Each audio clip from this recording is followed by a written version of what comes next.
Hello, CHS. I'm Ryan Luke. And I'm Jessica Hemby. Today, you may have noticed we're on a rather festive-looking set. That's because we have a few very special gifts to give to you.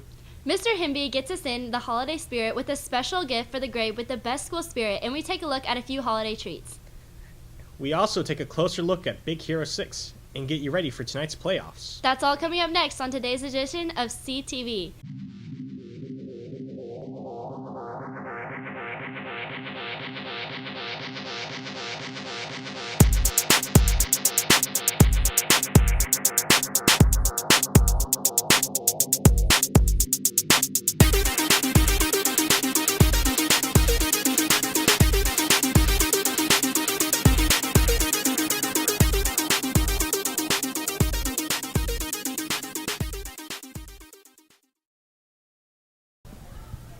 We start today off with breaking news from the administration. After weeks of being frustrated with the lack of school spirit at pep rallies, Mr. Hemby has offered a reward for this week's pep rally.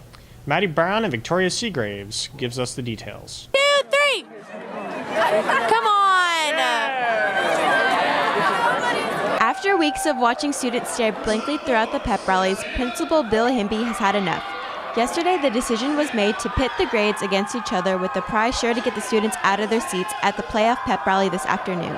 I will decide what class has shown the most spirit in the pep rally, and at the end of the pep rally, I will announce that class. And their reward for that, or incentive, is they will not only be the best class for that day, but they will also receive the award that is to not have to report to 8th period. So how do students plan to give their class the edge? I'm going to cheer really loudly with the cheerleaders and going to, make sure we tweet, make sure we post on Instagram, any social media that everyone needs to get into the pep rally. Just be hype as possible, be my everyday self, constantly hype, just get out there, yell a lot, probably throw some stuff, maybe cowbells, that's a possibility.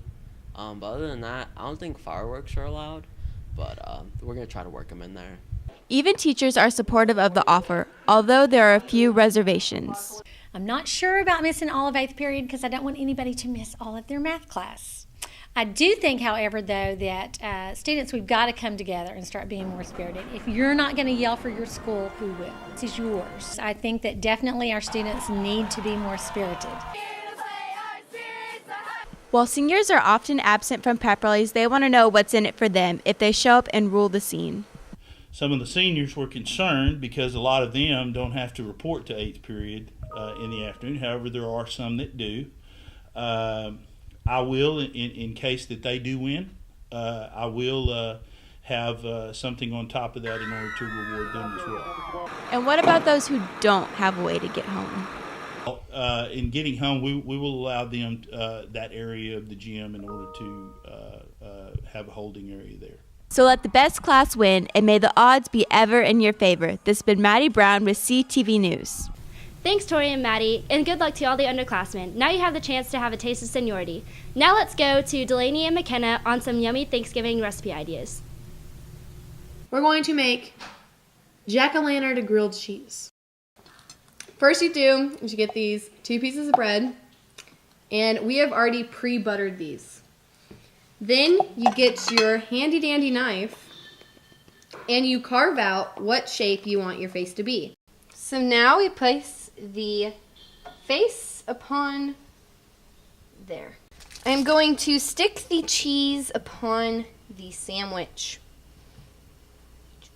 And you can put these in any shape, form, or anything. Do not pick the bread up with your hands, because that would be bad and burn you. So let's check in on our grilled cheeses. Very, very badly burnt. Jack-o'-lantern grilled cheese. These are That creative. was a little burnt, but hey, life's a little burnt. And so with this, it's fun for the kids and very creative and delicious. So let's eat this too. Do you want an eye or do you want the mouth? You may have whatever piece you want. I'm going to take the eye. Okay.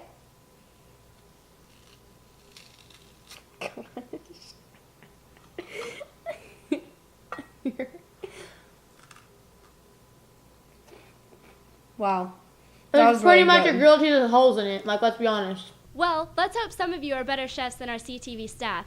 They're going to need a break after that one. We'll be right back after these short messages.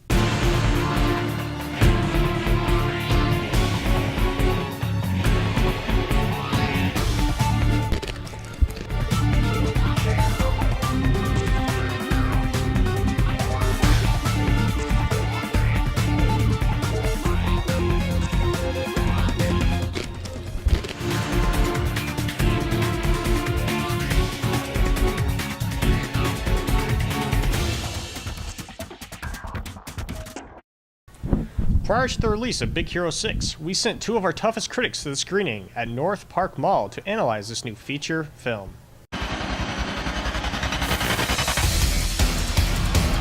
Fighters ready? 2 bots enter, 1 bot leaves.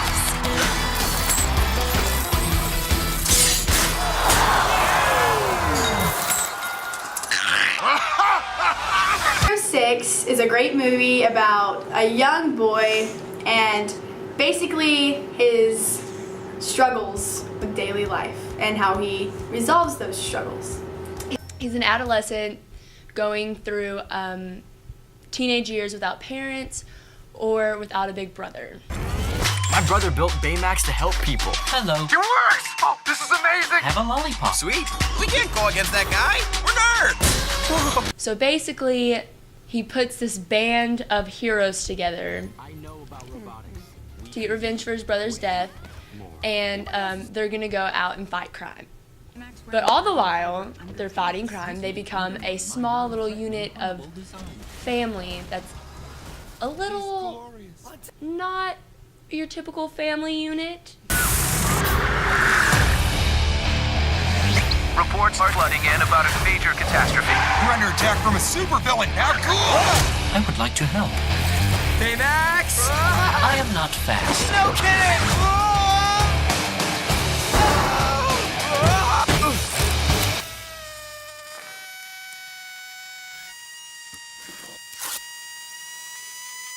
I don't think it was made for children. No, especially when the villain guy, when you first see him, he's super His scary. mask Is like super. Reports are flooding in about a major catastrophe. I Baymax! don't think I would take my kids to it because there were some parts in it that were a little crude that maybe the little kids didn't pick up on, but the adults in the room certainly did. Mood swings, diagnosis, puberty. Whoa, what? It was like your basic superhero kind of, but then again it has like twists. I liked it. It was really good, but like the storyline was kind of. I mean, there were a lot of twists. Exactly. But I'm terrified of heights. And that's it for us. Now back to the studio. It's a big night in sports, so let's head over to McKenna Dunn's. Thanks, Ryan. The weather may be cooling down, but the football team is warming up. Now over to Delaney with the news for this year's playoffs. Dallas Madison recently had its 2013 and 2014 state basketball titles stripped when details from a police investigation implicating forward Jonathan Turner in the murder of Wilmer Hutchins basketball player Troy Causey. Madison is in desperate need of something big to happen to replace the negative publicity. A Cinderella-style upset win could possibly do just that. And our running backs and receivers do a really great job of getting open and also helping with blocks. So we have a really good group of guys on offense.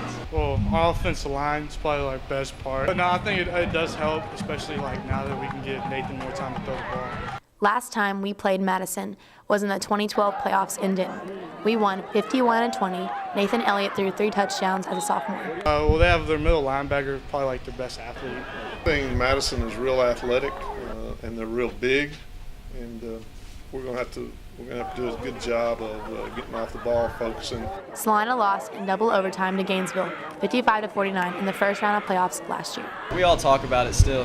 We all think about it every day in practice, and we all want to work hard so we don't have that same feeling. And we're playing on December 19th, 18th, whatever the date is, and we'll be there in Cowboy Stadium.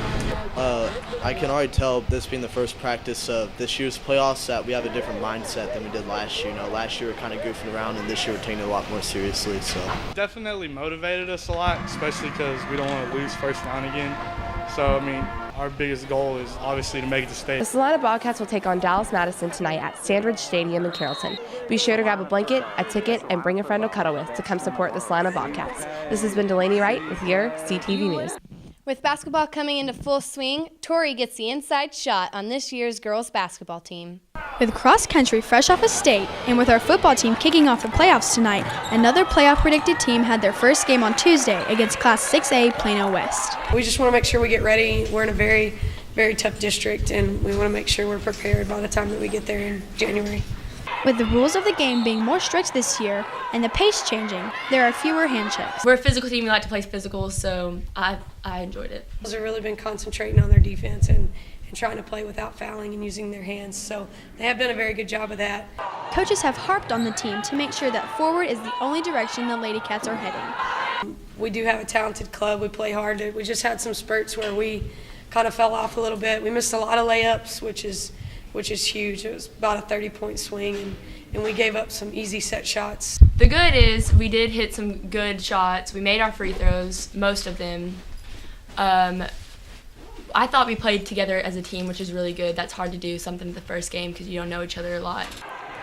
Congrats, Lady Cats, on starting your season. We know this is only the beginning of your success. This has been Tori with your CTV News. That's all we have time for this fortnight, CHS. I'm Ryan Luke. And I'm Jessica Hemby. Stay uncommon, CHS. Sit back down. Gonna film the fortnight, because I did it for 2 weeks. I learned a new word. Fortnight. Okay. Okay, Ryan. All right. Here we go in 5, 4. Stop doing that! And that's all we have time for this.